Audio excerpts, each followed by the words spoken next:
Un ciel bleu, une forêt. Bon, vous sentez pas l'air frais, mais un air frais, doux, calme. Bon, on est en Suisse, temps de bleu. Salut les amis, j'espère que vous allez bien. Et on se retrouve aujourd'hui pour présenter cette Mégane RS Trophy 2021 phase 2. Ça, c'est très intéressant. Qui est équipée toujours du 4 cylindres 1,8 litre turbo qui développe 300 chevaux et 400 Nm de couple pour 19 chevaux fiscaux. Elle est équipée à l'avant de disques ventilés rainurés de 355 mm et trier fixe 4 pistons. Et à l'arrière d'un disque plein de 290 mm et trier flottant monopiston. Tout ça pour freiner un total de 1 tonne 419. Donc un changement majeur, c'est aussi les feux arrière sur cette nouvelle phase. Et on a le coffre qui est manuel qui fait 384 litres avec un crochet ici, une veilleuse là. On a le système Bose, donc avec le caisson de basse à l'arrière, le kit de dépannage au cas où, un autre crochet ici. On a le réservoir qui se situe à l'arrière droit, qui fait 50 litres, et c'est bien évidemment une essence. Aujourd'hui, on n'est pas tout seul, on est bien évidemment accompagné de Olivier. Comment tu vas? Alex de retour? Bah oui. Mais tu veux finir ta vie au Jura? C'est bien pas sûr. possible. Bah attends. Tout le bon canton du monde. Il fait beau. Je charrie mes amis français. Toutes les régions sont belles. Quand on a le soleil et le sourire. Je suis complètement d'accord. Encore un grand plaisir de te retrouver ici. Toujours un grand plaisir. Avoir la banane. La banane, c'était pour l'alpine. Oui. Là, c'est que du bonheur. Là, c'est que du bonheur. Voilà. D'accord, ok. Bah écoute, Olivier, je te propose qu'on aille sur les places arrière. Allons-y. Je te cache pas que c'est une position que je ne connais pas. D'accord. Je suis très rarement à l'arrière, donc c'est avec un plaisir que je te rejoins à l'arrière. Là, toi, tu fais 1m combien? 1m76. Donc là, le siège est réglé pour ma position, c'est-à-dire 1m70, 1m70. Donc là, tu es plus ou moins quand même bien. Ah ben, je suis totalement bien. J'ai plus de place pour la tête, pour les jambes, j'ai aucun souci, l'écartement non plus. Donc là, on est très bien. Avec la possibilité de descendre la coudoir pour gagner encore en confort quand on est 4 dedans. Avec deux porte-gobelets. 2 porte-gobelets, exactement. On a les ceintures donc avec un rappel rouge à son centre. Exactement, ce qui fait le trophy. Petit rappel rouge, l'Alcantara sur les sièges, sur la coudoir, sur des parties tableau de bord comme le volant. Ça, c'est des rappels pour la trophy uniquement, effectivement, qui embellit encore plus le véhicule, je dois dire. Après, on retrouve les communautés de base, c'est-à-dire aussi les liseuses au centre, qui sont LED du coup. On a ici la traditionnelle poignée avec un crochet. C'est bien dans une Mégane Trophy parce qu'il faut quand même se tenir quand on est à l'arrière. Ouais, au cas où quelqu'un... Quand tu es au volant, je pense qu'il faut s'agripper. Donc...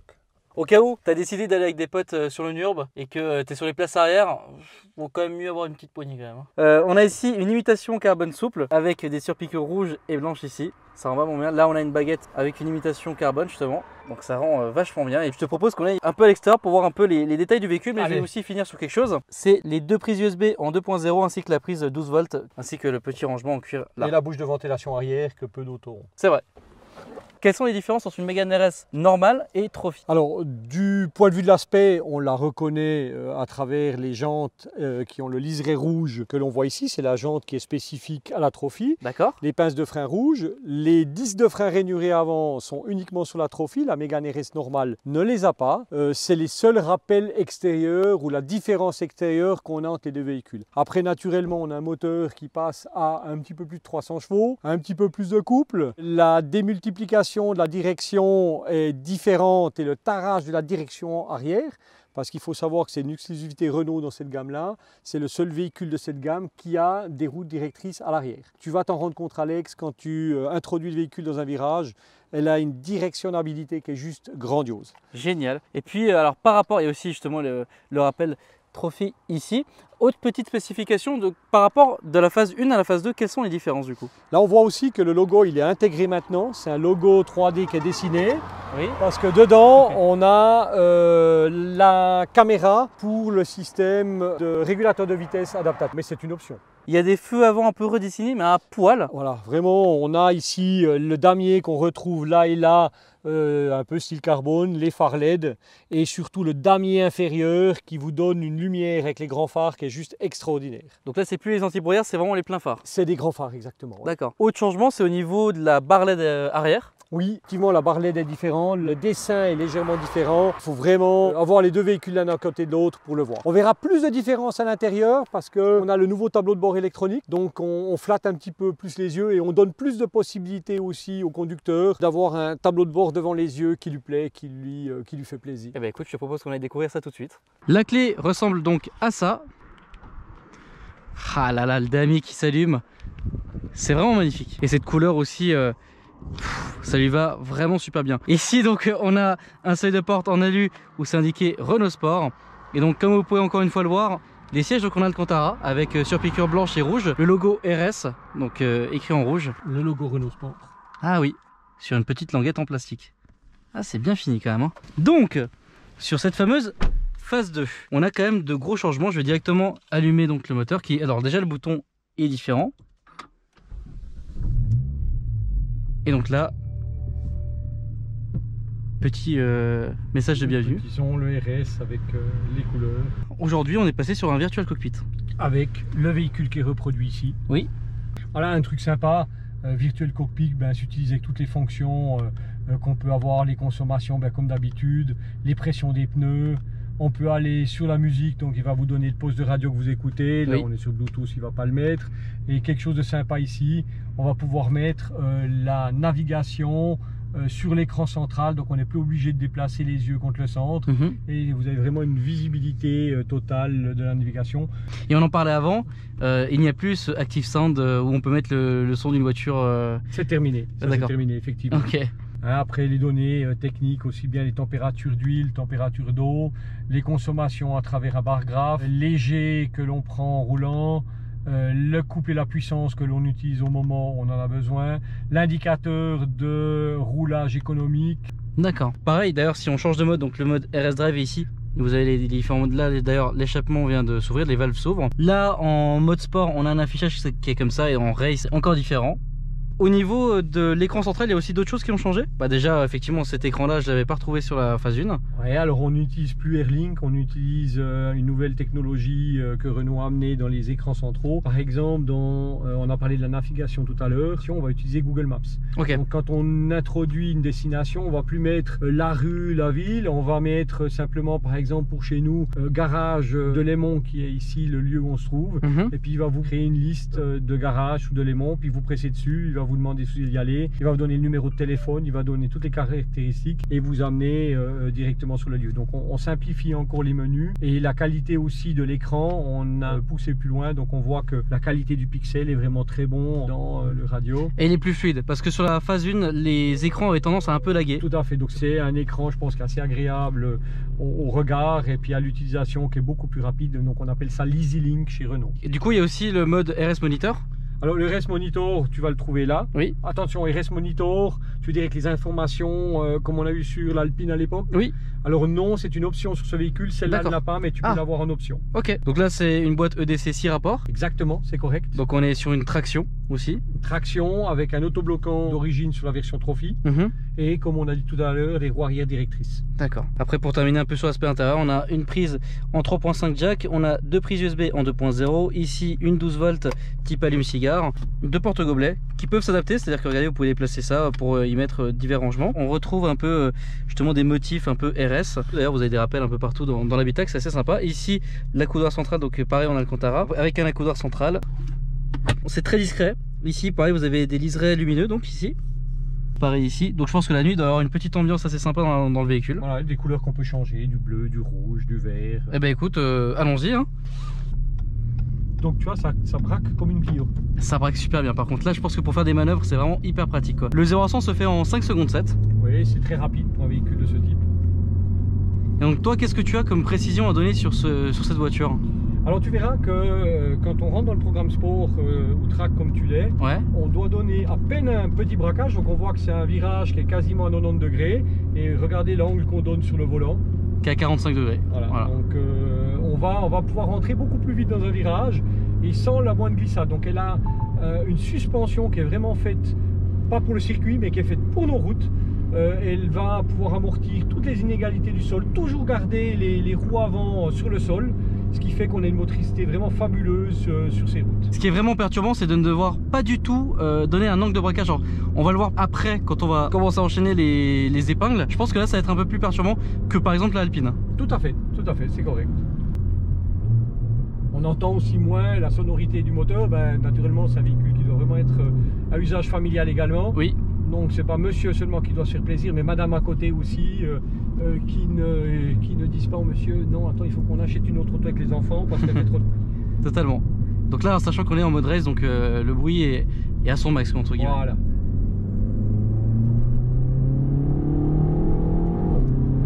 mais on entend quand même vachement le turbo souffler. Oui. On entend aussi un petit peu l'échappement. Oui. Tu verras dans le fer à cheval, c'est assez sympa à prendre avec ce véhicule. Ouais. Où il y a une entrée de virage qui est vraiment top. On se sent vraiment en sécurité. Oh là là. Bah là, là c'est impressionnant.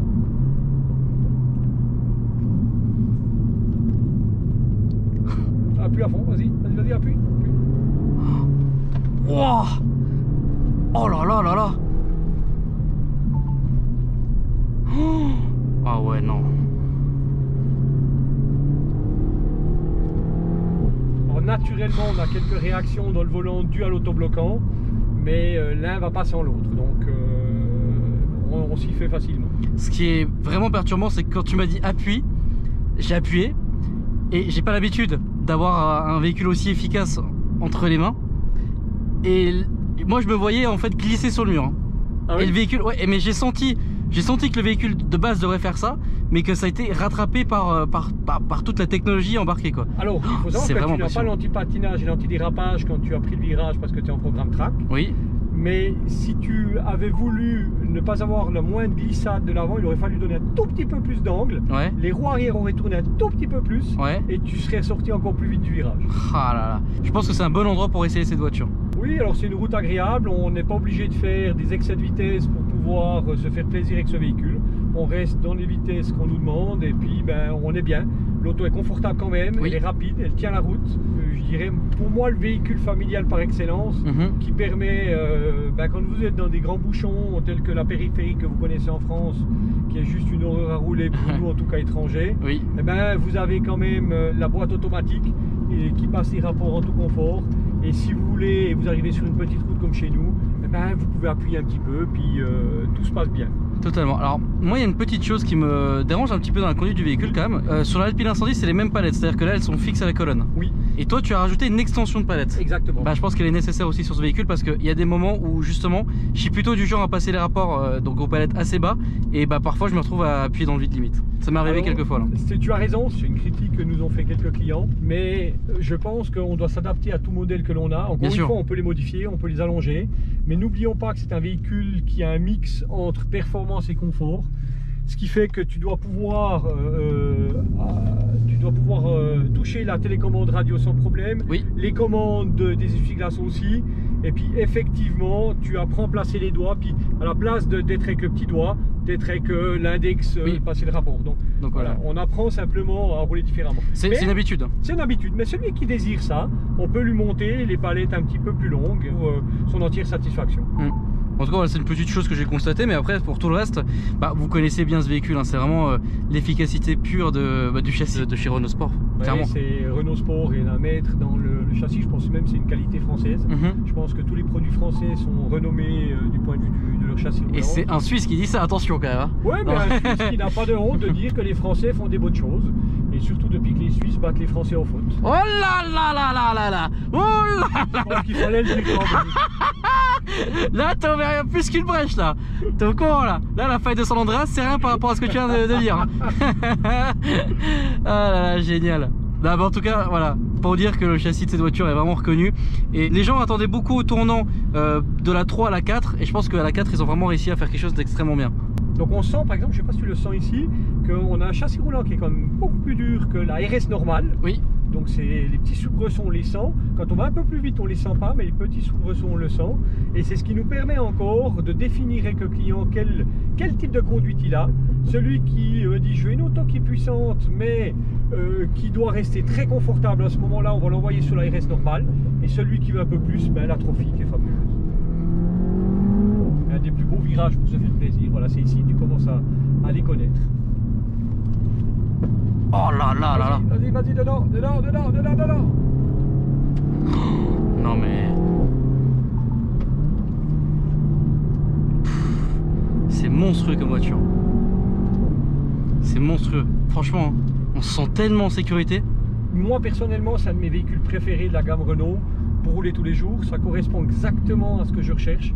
Ça veut dire que si je veux rouler cool, je mets le programme iSense, je mets le régulateur de vitesse adaptatif et puis je laisse les choses aller. Et quand une fois je me retrouve dans une route de montagne, on peut un peu rouler, je me fais un petit peu plaisir. C'est notre cas ici. Donc là on a un peu terminé cette partie assez rapide. Waouh, j'ai pas eu l'occasion de tester la Mégane RS dans ces retranchements comme ça, dans des séries d'épingles aussi serrées. Et c'est pour ça que j'appuie pas aussi vite. Bon, parce qu'aussi on est sur route ouverte. Ouais, ça demande une habitude. Mais c'est vrai que là c'est vraiment c'est déconcertant vraiment. Donc là qu'est-ce qui se passe dans le virage quand j'appuie et puis que le véhicule reste vraiment en place et que la traction part pas en vrille? On arrive à guider son véhicule, on arrive à poser les roues sur le sol sans les faire patiner. Et puis c'est là qu'on se fait vraiment plaisir. Sans aller, tu as vu, on n'était pas forcément 200 dans le virage. Ah non, pas du tout. Mais un plaisir énorme parce qu'on sent léger, on sent qu'il se passe quelque chose. Et puis on arrive à passer un virage sans le moindre danger, sans rendre notre roulage danger pour les autres qui viennent en face également.